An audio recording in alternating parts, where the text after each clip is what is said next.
Hey my brods, may balita tayo dito po kay Mark Carreño. Ito po yung 6'8" ng Terra Firma Jeep na ngayon nagre-recover sa kanyang ACL injury, pero ito na-report ni Mr. Snow Badwa. Sinabi niya dito, ito yung mga sinasabi ni Magomar dun sa courtside.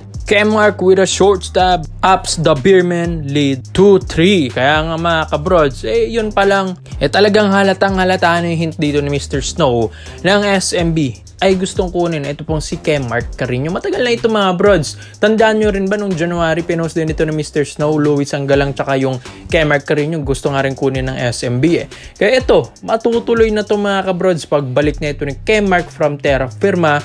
Dahil nga sabi nila parang nauudlot nga yung pag-selling ng management dito sa PBA ng Terra Firma Jeep, kaya nga baka tumagal pa ito ng mga ilang season. Kaya ito, si Mark, napakalaking bagay rin naman ito mga kabrods, yung 6'8" big man nila. Kaso Terra Firma yan mga kabrods, talagang mati-trade yung mga players dito na malalakas dahil syempre farm team nga ito ng PBA. Tapos ito, kamakailan lang, biglang na-report ito ng Mr. Snow. So hindi na tayo magugulat kung si Mark Carreño ay magsusuot na ng SMB jersey. So marami na rin tayong mga reports and rumors sa SMB na may mga shooters, big man ang mga gusto nilang kunin dahil nga nag-make move na ngayong Magnolia di ba? Dalawang players, Calvin Abueva kapalit ng isang William Navarro, kaya nga hindi rin dapat magpapahuli yung SMB at Barangay Nebra San Miguel sa ganyang trade. Kaya ito pong si Mark Carreño mga kabrods, at alam din naman natin na ang SMB lalakas na ng mga big man dito, Fardo plus Tautua mga kabrods. Ito na, Mo Tautua, isa rin ito sa mga gustong i-trade din kasi ng SMB. Kaya nga ito pong si Mark, expect nyo na iti-trade talaga ito ng Jeep para kay Mo Tautua, kay Big Mo. So may mga reports and rumors din tayo na ito pong si Big Mo ito talaga yung gagawing trade asset ng SMB.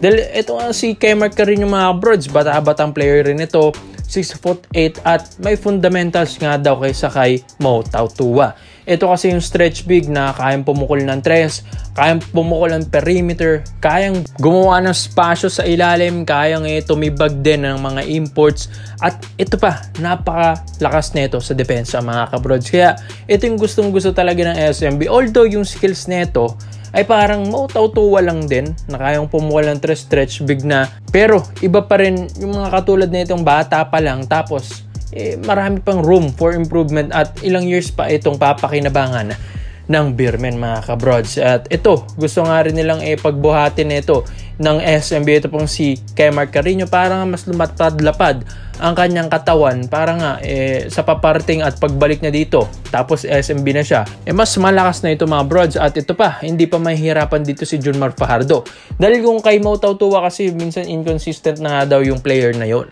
Kaya ito pong si Mark Carreño na wala rin namang attitude, at ito humble lang din naman ito pong player na ito. At isa pa dito mga kabrods, napakadaling turuan.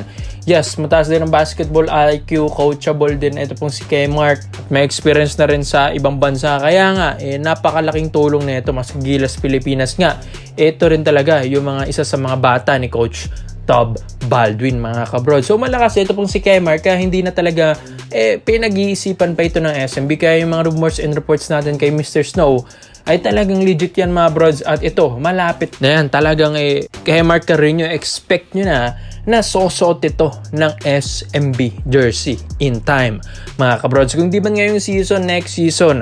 And ito, aabangan din natin dahil ito pong mga snowbomb ni Mr. Snow Badwa ay mga kabrods, ang taas din ng porsyento na pwedeng mangyari yung mga ganitong rumors at reports niya. Kaya ito, komento mo lang pwede mo dito mga brods, kay Mark Carreño to SMB.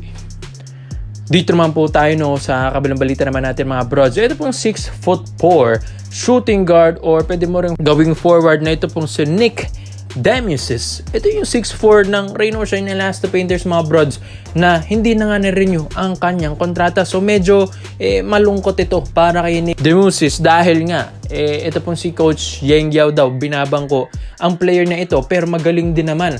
Athletic mga brods, may shooting, may perimeter, may skills mga kabrods, may ball handling pa nga Tapos maasahan mo ito sa mga fast break plays, and pwede pa itong gawing backward rotation ng Ross. Pero hindi na nga ito na-renew dahil yun nga, siguro nga hindi masyadong nagiging consistent na rin ito pong si Nick Demiusis. Kaya nga ito mga kabrods, Eto, official na siyang unrestricted free agent. Nag-post na sila. Maski nga yung jersey na ito ni Nick Demesis, pinirmahan ng mga Rain or Shine, yung mga social media account nila. Nag-thank you sila. Maski yung Ross page, nag-thank you rin kay Nick Demesis dahil sa kanyang serbisyo sa Rain or Shine Elasta Painters. Kaya ito, official na siyang pwedeng kunin ng ibang koponan, mga kabrodyas.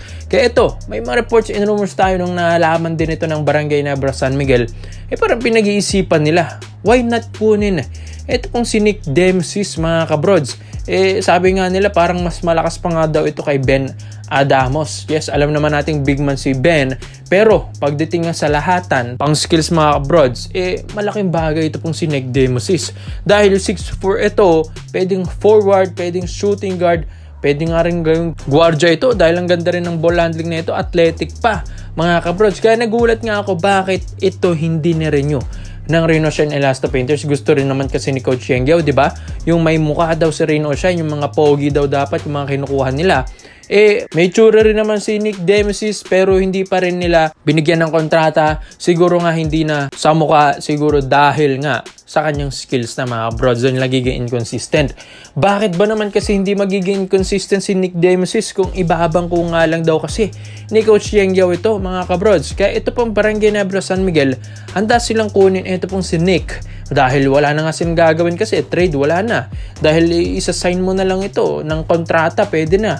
Dahil sa Ross nga, hindi kasi nakukuha yung kanyang full potential doon, mga broads. Magaling si Nick, pero kung ibabangko mo ito, paano naman niya ipapakita yung kanyang magandang skills, mga kabrods, diba? Kaya sa Barangay Nebra San Miguel, gusto nilang gawan ng paraan na ito pong skills ni Nick Demesis. Dahil nga, mga kabrods, ito pong si Demesis, pag binigyan mo ito ng maayos na minuto, maayos na plays, maayos na pakikisama sa player, at bibigyan mo ito ng maayos na confidence level, mga kabrods, talagang lalabas at lalabas yung maayos na laro nito ni Nick. Kaya nga, mga brods, sa Ginebra, yan din ang isa sa mga kulang daw nila. Shooting guard, yes. Isa sa mga kailangan ng Ginebra ngayon, shooter.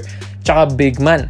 Para nga, ma-break nila. Ito pong streak na championship na ginagawa ng MVP group na nakaka 2 years na. Kaya nga ito pong Ginebra, why not kunin nila si Demesis? Dahil malakas din naman na player at hindi nila ito pagsisisihan dahil alam nila na ito pong si Demesis malaki may itutulong both offense and defense dahil matigas-tigas din sa depensa ito pong si Nick.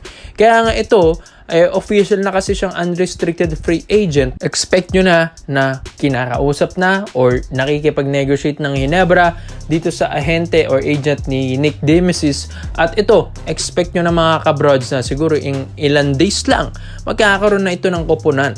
Pero sa tingin nyo, mga brods, susuot na ba ng Ginebra jersey ito pong si Nick Demesis or iba ang kukuha sa kanya? So tingin nyo, mga brods, malaki bang itutulong neto sa Barangay Ginebra San Miguel? Comment mo lang po naman dito, mga brods, at isa-isa natin yan. Salamat po sa panonood, mga brods.